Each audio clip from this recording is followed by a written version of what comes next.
biz müstəmləkəyik, biz Azərbaycan azad deyil. Səhiyyə yox, təhsil yox. Siz nədən danışa bilərik biz? 1000 manata bağlanan bir yazıcı neynəsin? Gedib birlik yaradacaq, işdən çıxardacaq. Mənim işim yoxdur, belə rahat danışıram. Mən 1500 manatlıq işim olsa belə rahat danışa bilməyəcəm. Çünki hərəni bağlayıblar 300-500 manat bir maaşa yerə, bir sayta, bir redaktorluq eləyir. Tezdən saat insan əməyinin istismarının hüdudu yoxdur Azərbaycanda. Səhər saat 9-dan axşam saat 7-yə qədər. Ona görə də Azərbaycanda bir şairin, bir yazıçının, bir milli düşüncə sahibi olan bir adamın xilası yoxdur. Azərbaycan var. Səhiyyə yox. Təhsil yox. Siz nədən danışa bilərik biz?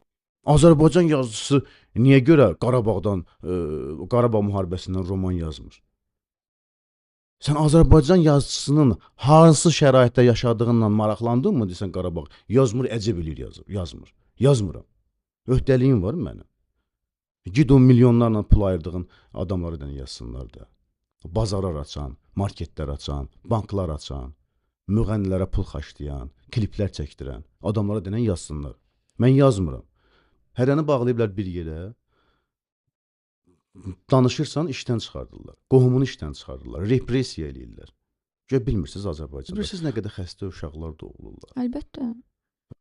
Bunlar nə ilə yaşasınlar? Şəkər dərmanına, mənim atam şəkər xəstəsidir. Növbəyə dayanıb, 6 manat 50 qəpiklik dərmanın növbəsinə dayanıb. O da otur, effekti yoxdur. Səhiyyə naziri bizi aldadır. Mən deyəndə ki, ölkə məhv olur gedir, deyirsiniz ki, yox. Əşidə Qarabağı aldıq, bildik. Və məni də işğal eləyiblər axı. Məni də ömrümü işğal eləyiblər.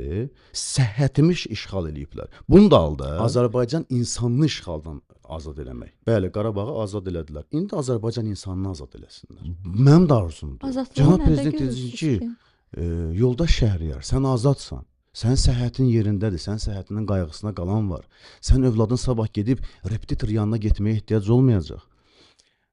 Aya 3000 manatlıq liseylərə getməyə ehtiyac olmayacaq onun.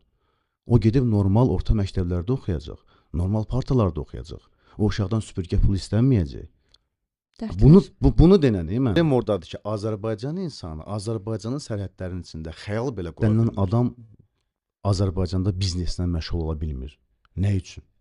Bu monopoliyanı yığışdırın, Azərbaycanlılar, el dilində bir söz var, daşdan pul çıxardırlar.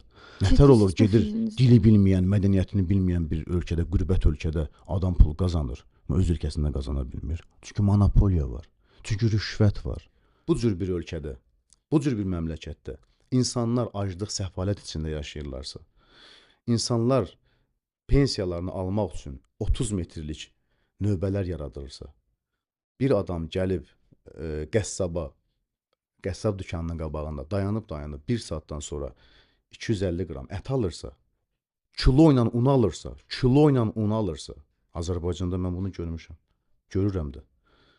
Burada həm xəyanət var, həm də cəhalət. İnsanın normal təqaüdü olmalıdır. Dünyanı gəzməlidir. Yoldaşı ilə çıxmalıdır, getmək. Olmasa Azərbaycanı gəzməlidir, dünya qalsın bir yana. Sən siyasətə qarışmaya bilərsən, amma bir gün siyasət sənə mütləq qarışır. Azərbaycanda yaşamağa, öz haqqını tələb eləməyə, Azərbaycana gözəl bir diyara çevirmək hamımızın boynun borcudur.